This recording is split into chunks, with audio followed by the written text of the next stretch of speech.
दोस्तों आपका स्वागत है। इस्तकबाल है परीक्षा अपडेट इंडिया पर।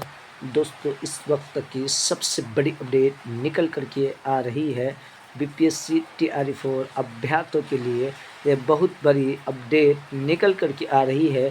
TRE4 का वैकेंसी के बारे में जो अपडेट निकल कर के आ रही है उस पर हम चर्चा करने वाले हैं और आपको हम जानकारी देने जा रहे हैं। दिसंबर से जनवरी के बीच परीक्षा हो जाएंगे शुरू। इस पर अब कितने पदों पर होगी बहाली, ऑफिशियल नोटिफिकेशन कब होगा जारी, आपको जो अपडेट आज पटना से निकल कर के आ रही है उस पर हम चर्चा करने जा रहे हैं। आपसे गुजारिश यही होगा कि अगर आप इस चैनल पर नए आए हैं तो चैनल को ज़रूर सब्सक्राइब करें ताकि आपको इसी तरीके का अपडेट मिलता रहेगा। डायरेक्ट हम लोग खबरों की तरफ चलते हैं। दिसंबर से जनवरी के बीच परीक्षाओं का दौर शुरू हो जाएगा, यानी TRE4 की अपडेट आज लेटेस्ट अपडेट बहुत दिनों के बाद निकल कर के आ रही है। देखिए, पटना बिहार में सरकारी नौकरियों का इंतज़ार कर रहे लाखों अभ्यर्थियों को अभी और इंतज़ार करना होगा, क्योंकि 22 नवंबर को सरकार गठन होगी। उसके बाद ही कोई एग्ज़ाम या कुछ होने जा रहा है। अभ्यर्थियों को अभी और इंतज़ार करना होगा। शिक्षक भर्ती परीक्षा TRE4 की रिक्तियाँ BPSC तक नहीं पहुंची है। देखिए, अभी तक BPSC तक नहीं पहुंची है। 6 महीने से रिक्ति का ही गणना खेल रही है सरकार। देखिए, अभी तक BPSC को नहीं पहुंची है, सिर्फ शिक्षा विभाग की ओर ये पहुँच रहे। वहीं अन्य विभाग परीक्षाओं की प्रक्रिया फिलहाल अटकी हुई है। शिक्षा विभाग से लेकर के कर्मचारी चयन आयोग, SSC या तकनीकी भर्तियों की अधिसूचना जारी हो गई है। यानी कई बहाली है जो SSC हो गया, कर्मचारी का अलग अलग बहाली जो है वो निकली हुई है, लेकिन अब तक एग्ज़ाम का कोई डेट भी घोषणा नहीं किया। एग्ज़ाम कब होगी नहीं होगी, परीक्षाओं की कोई तिथि तय नहीं की गई है।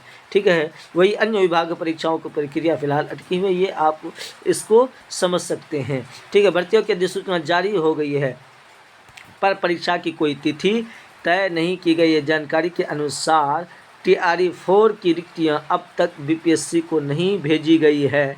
ऐसे में आयोग परीक्षा की तिथि घोषणा कैसे करेगी? यानी शिक्षा मंत्री सुनील कुमार जी ने पहले ही परीक्षा की तिथि घोषित कर दी। दिसंबर में TRE4 का एग्ज़ाम हो जाएगा, लेकिन अभी तक BPSC की तरफ से ऑफिशियल कोई जानकारी नहीं है। शिक्षा मंत्री के ये जुमला और झूठ ही कहा जाएगा, ये बच्चों के साथ फरेब और मक्कार ही किया है। यानी विभागीय सूत्रों को माने तो रिक्तियां दिसंबर या जनवरी तक भेजी जा सकती है। देखिए, दिसंबर या जनवरी तक भेजी जा सकती है, ये भी आपका कोई अभी ऑफिशियल ये नहीं हो सकता, भेजी ही जा सकती है। दिसंबर या जनवरी तक भेजी जा सकती है। इससे पहले परीक्षा आयोजित होना संभव नहीं दिख रहा है। STET परिणाम जारी होने के बाद ही TRE4 का कुछ मामला इसमें आने जा रही है दोस्तों। यानी STET जो हुआ है उसके बाद ही इसमें आपका जो भर्ती है आने की संभावना बन रही है। अब देखना ये होगा कि STET का रिजल्ट कब तक जारी करती है सरकार, क्योंकि 16 नवंबर तक इसका डेट जारी किया गया था कि STET का रिजल्ट जारी हो जाएगा। लेकिन अब देखने की बात यही है कि TRE4 का वैकेंसी कब तक जारी करती है। क्या अभ्यर्थियों के साथ सिर्फ जुमला और धोखेबाजी ही देकर के सरकार रखनी चाहती है? ये अब देखने की बात यही होगी दोस्तों। आपसे गुजारिश ये होगा कि इस तरीके का अपडेट पाने के लिए चैनल को ज़रूर सब्सक्राइब कीजिएगा।